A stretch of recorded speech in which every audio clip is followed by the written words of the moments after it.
ॐ गजाननं भूतगणाधिसेवितं कपिध्वजम्बूफलचारुभक्षणम् उमासुतं शोकविनाशकारकं नमामि विघ्नेश्वरपादपङ्कजम्। प्यारे भाई और बहनों, आज आपको वीडियो ग्रस्त जीवन कैसे जिया जाए इस संबंध में विचार प्रकट किए जाएंगे और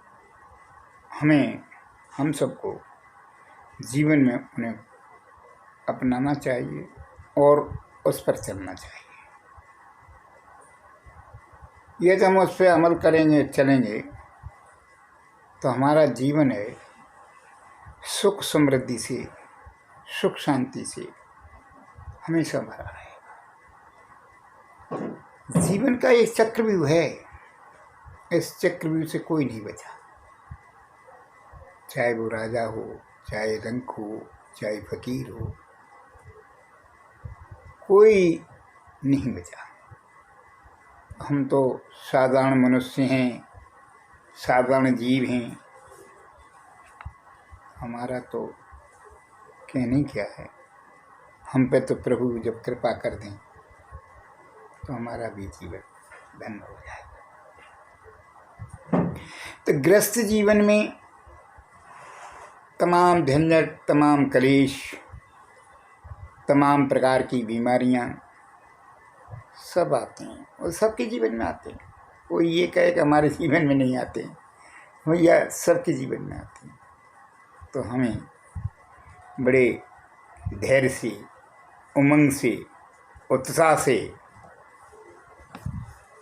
हमें अपना जीवन काटना चाहिए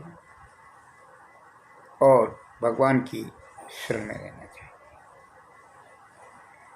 वेदों में नियम और नियम बताए गए हैं, तो हमारे को जीवन में नियम हम पूरे तो नहीं अपना सकते, लेकिन कुछ ऐसे शब्द हैं जिनको हम जीवन में अपना सकते हैं। तो आज हमारे जो परम श्रद्धेय श्री कृष्ण गोपाल पालीवाल साहब ने जो हमारे गुरु जी ने बताए, वही बता रहा हूँ मैं। तो उन्होंने कहा था कि बेटा, हमेशा अहिंसा परमो धर्म, किसी को सताइए मत, किसी की हिंसा मत करिए, किसी का दमन मत करिए। ये जीवन में हम सभी जानते हैं और इसे अपनाना चाहिए। हमें अहिंसा परमो धर्म, हमें किसी की हिंसा नहीं करनी है।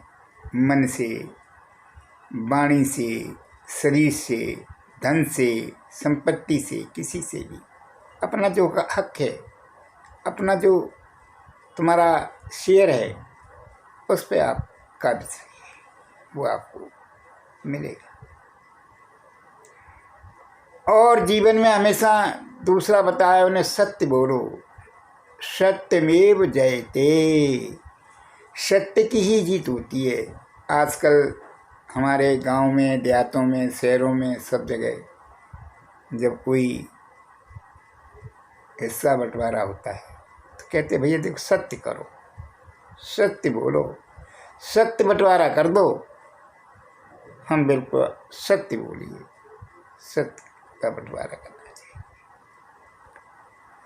अस्ते, कभी किसी की चोरी न करो, किसी भी चीज़ की चोरी नहीं करनी चाहिए। असंगता, बुरी संगत मत करो। लज्जावान रहो, शर्मिंदा रहो। कहते नहीं, अरे बच्चा बड़ा शर्मिला है, लज्जावान है।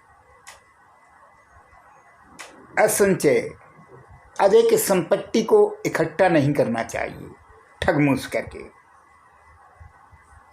दूसरों को ठगना, अपने दोस्तों को ठगना, अपने रिश्तेदारों को ठगना, अपने संगी साथियों से ठगना, और लेकर के नहीं देना, इस प्रकार का व्यवहार नहीं होना चाहिए। जीवन में क्षमा की भावना होनी चाहिए। क्षमा रखो, क्षमाशील बनो। किसी ने कुछ कहा है तो उसे इग्नोर कर दो, क्षमा करो। और जीवन में ब्रह्मचर्य जीवन अपनाना चाहिए। ब्रह्मचर्य का तात्पर्य यहाँ पर यह है कि आपने अपना गृहस्थ जीवन बनाया, आप शादीशुदा हैं,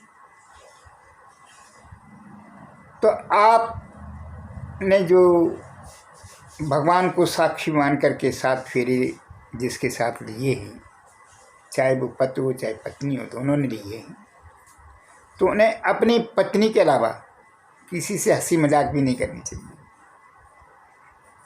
बोलिए, संयम से बोलिए, प्यार से बोलिए, कोई मनाही नहीं, लेकिन ऐसी वाणी नहीं बोलिए जिससे कि आप हंसी के पात्र बने।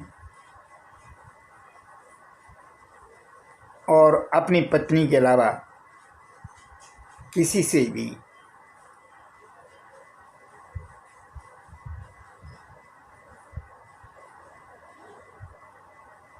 गलत व्यवहार न करें।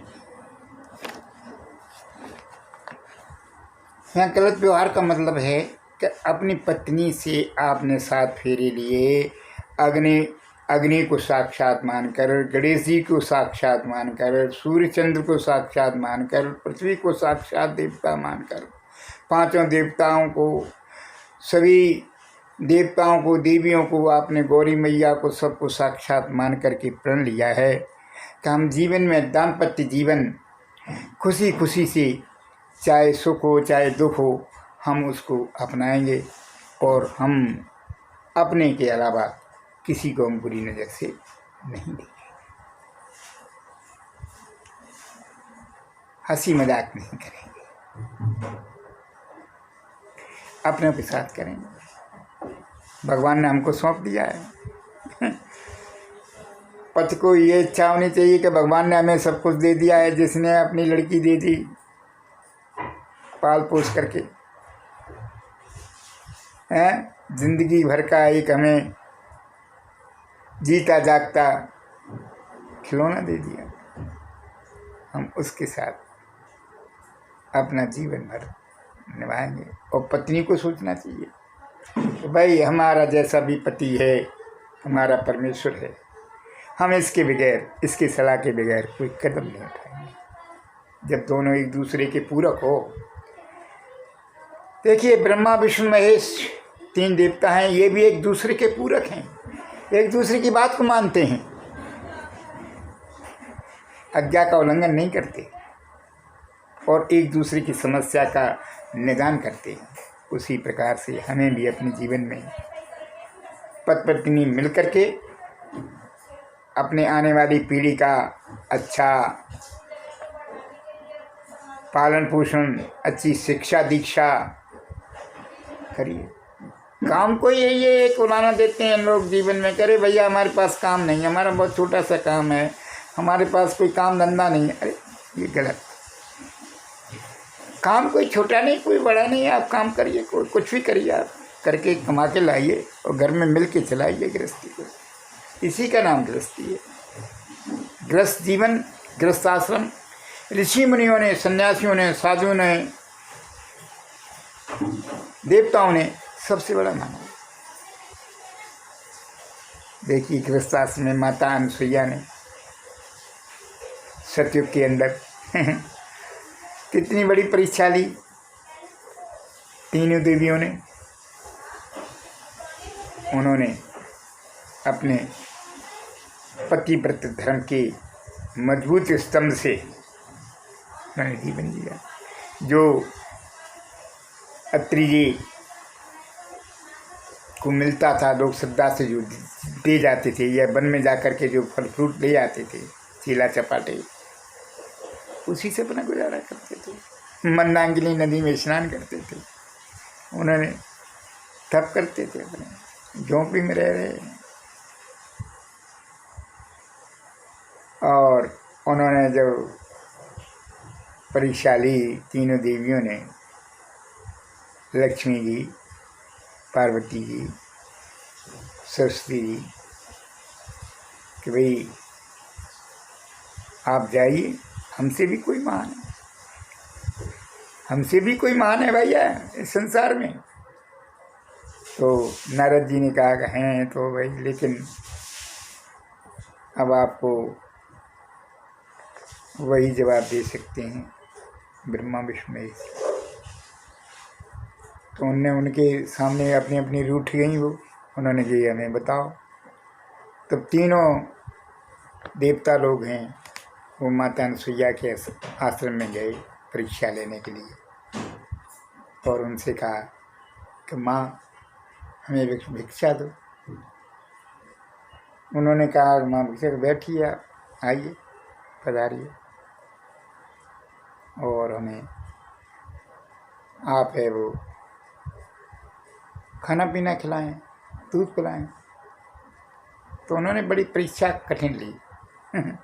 उन्होंने कहा हे माते, हमें जो है ना अपने वस्त्र उतार करके दुग्ध पान कराए।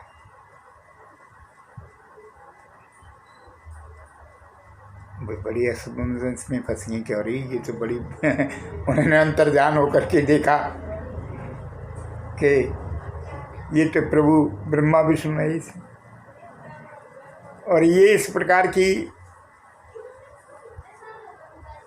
मांग कर रहे हैं।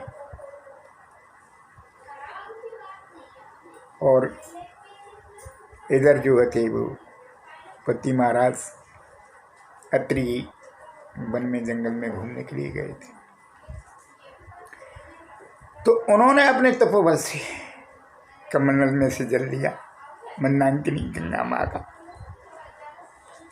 और उच्चारण करके उन्होंने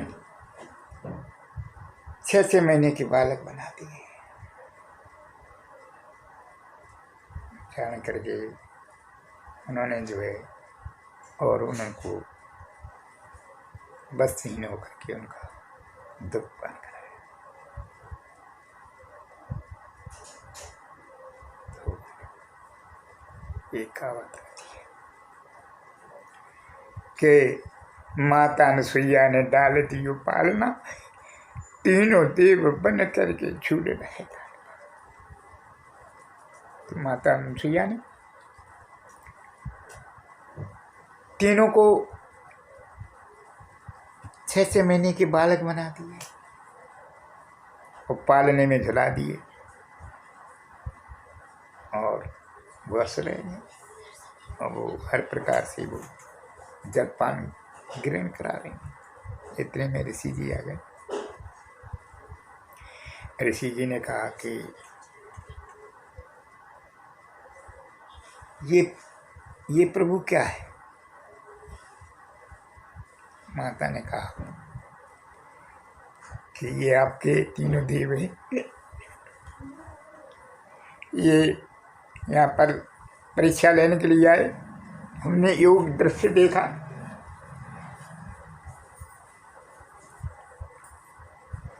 कि परीक्षा लेने के लिए आए,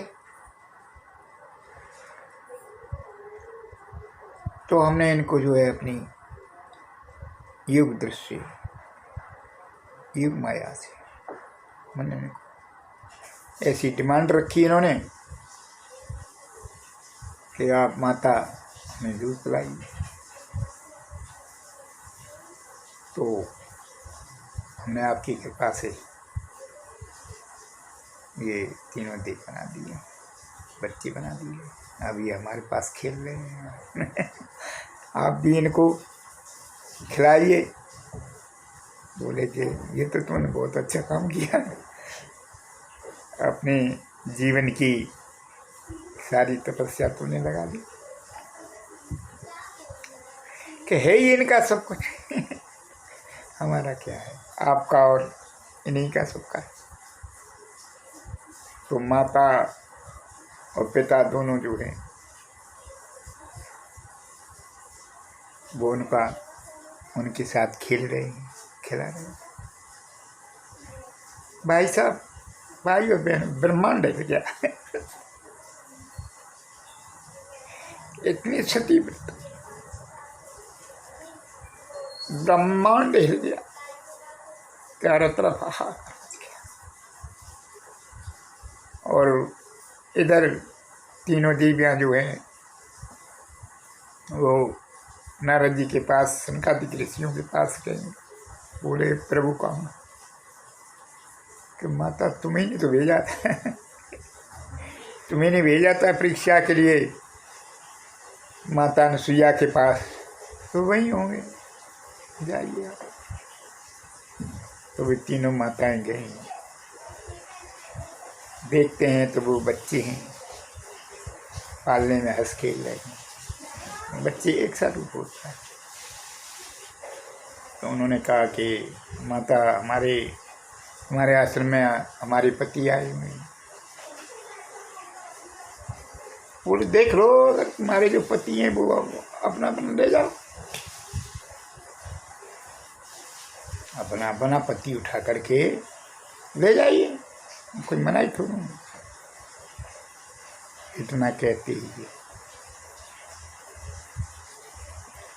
तीनों देवियां असमंजस में फंस गईं और गुरु माता के चरणों में पड़ गई कि माता से हमें माफ़ कर दो, हमसे गलती हो गई, हमें क्षमा कर।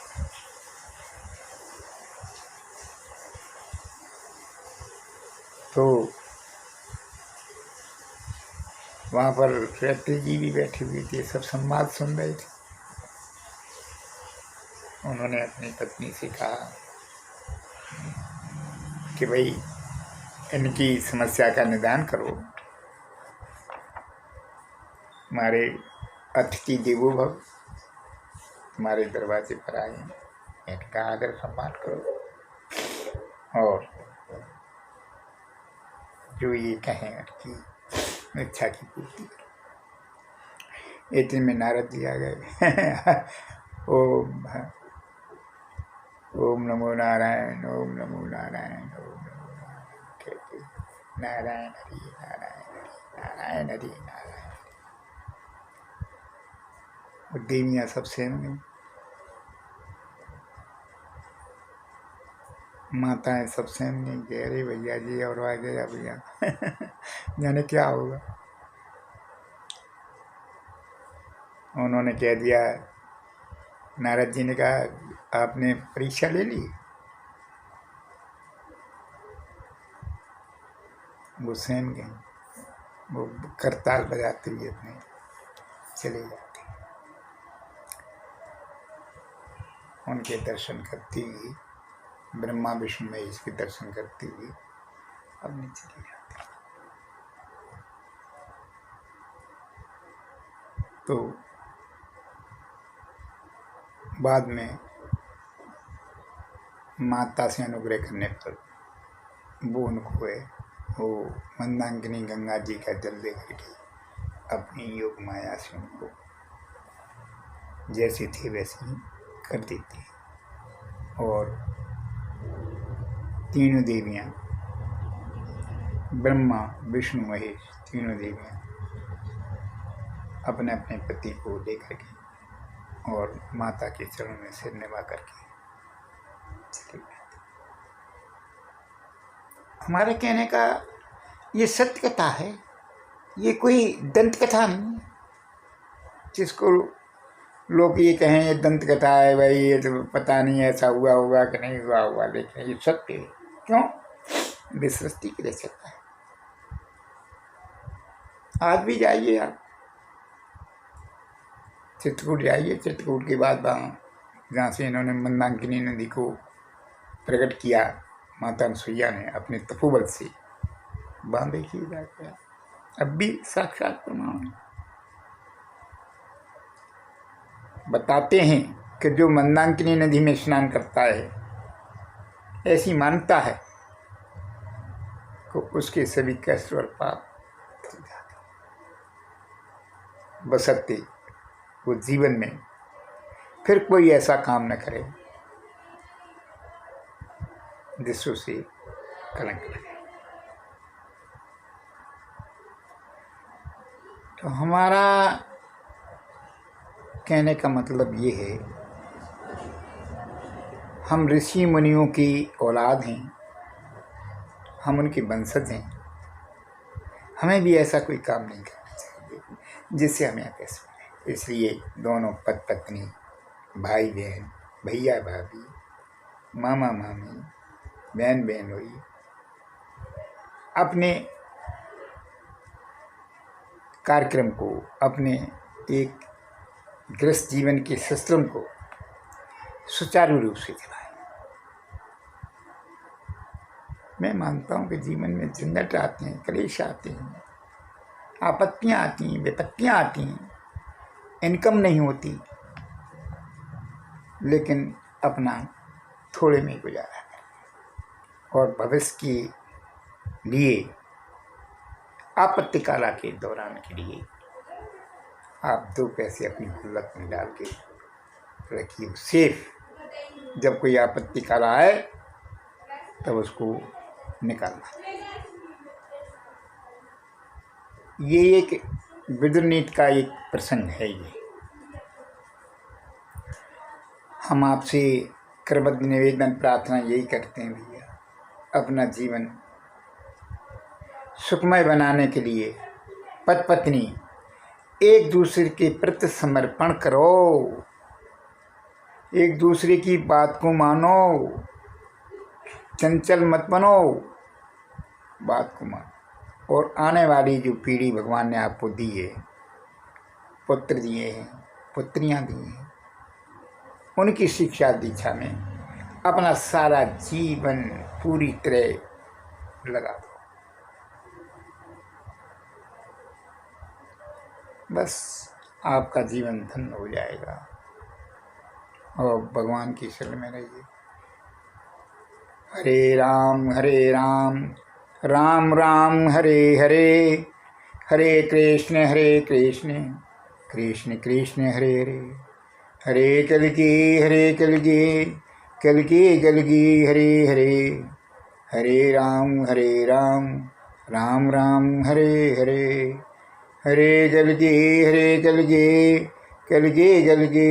हरे, हरे राम राम राम हरे हरे।